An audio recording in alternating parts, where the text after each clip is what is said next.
ቆይ ለምን ቢጤሽን አትፈልጊ? ልርዳሽ። የተወሰነ ብር ልስጥሽና እናትሽ ጋር ሄደሽ ውለጁ። ከወለድሽ በኋላ ማግዝሻለሁ። እማ ደህና ነኝ። መረቅ ትንሽ ጊዜ ነው የቀረኝ። በቃ ትንሽ የሆነሽ ገንዘብ ልክልሻለሁ። እንዳለኪማ በቂ ብር አለኝ። የምርሽን ነው? እማ የምሬን ነው። በቃ ምርቃት ሲቀረብ እመጣለሁ። እንዴ ለምንድን ነው የምመጪውማ? ማለቴ ዘንድሮ ምርቃት ያለ አይመስለኝም። ዝም ብለው ነው ሰርተፍኬት የሚሰጡ። እሺ በቃ ደህና ነኝማ። ማዘር ደውሎ ነው እንዴ? ምንድን ነው የማደርገው? አባማ ለምርቃትሽ ካልመጣው እያለችኝ ነው። አይዞሽ የሆነ መፍትሄ እንፈልጋለን። ምሬ መመረቅ ለእናቴ ምን ማለት እንደሆነ አታውቅም። ይሄኔ ለምርቃቴ ሀገር የምጠራበት ድግስ እየደገሰች ነው የሚሆነው። እኔ ነኝ ለዚህ ሁሉ የዳረኩሽ። አባት ምን እያልከኝ ነው? እዚህ ውስጥ ያንተ ጥፋት የለበትም። እናት አንቺ እኔን እንዲከፋኝ ስለማፈልጊ ነው። የአማርኛን ብስኩት ይዘህ መጣ?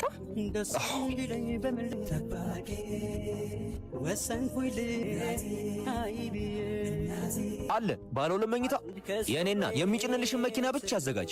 ከሁለት ሰዓት በኋላ አዲሱ ቤትሽ ነሽ።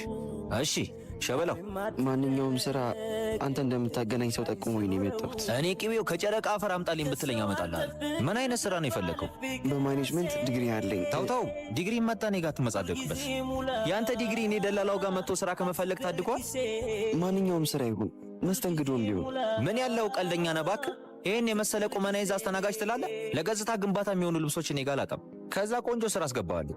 እሺ እግዚአብሔር ያክብርልኝ። ስራው ባል የሞተባቸው ወይም ሳያገቡ የረፈደባቸውን ሴቶች መንከባከብ ነው። ወንድሜ በዚህ ስራ በአንዴ ነው የምትከብረው። ስራው ሹገር ማሚ። ተው ስራው እንደዚህ ተብሎ አይጠራም። ከተስማማ ልውሰድህ። አይ ይቅርብ። እሺ አመሰግናለሁ። ይህ መቼም አይለወጥ። አንቺ አጋዥ ሆነሽኝ ያለ ህይወት። ይሄኛው ነው። አመሰግናለሁ ማሙሽ። በምን ልካስር ቃል ቁጭ በይ የምስጋና ቃላት ሳነሰ። እሺ ሰላም ነው አይደለ? አንቺ እያለሽ ምን ሰላም አለ? ወንድሜ ላይ እንደ መጅገር ተጣብቀሽበት ህይወቱን ሲኦል አረግሽው። ቆይ ለምን ቢጤሽን አትፈልጊ? ልርዳሽ። የተወሰነ ብር ልስጥሽና እናትሽ ጋር ሄደሽ ውለጁ። ከወለድሽ በኋላ ማግዝሻለሁ። ምን ትያለሽ? ለማንኛውም ሀሳብሽን ከቀየርሽ ደውይልኝ። በቁልምጫ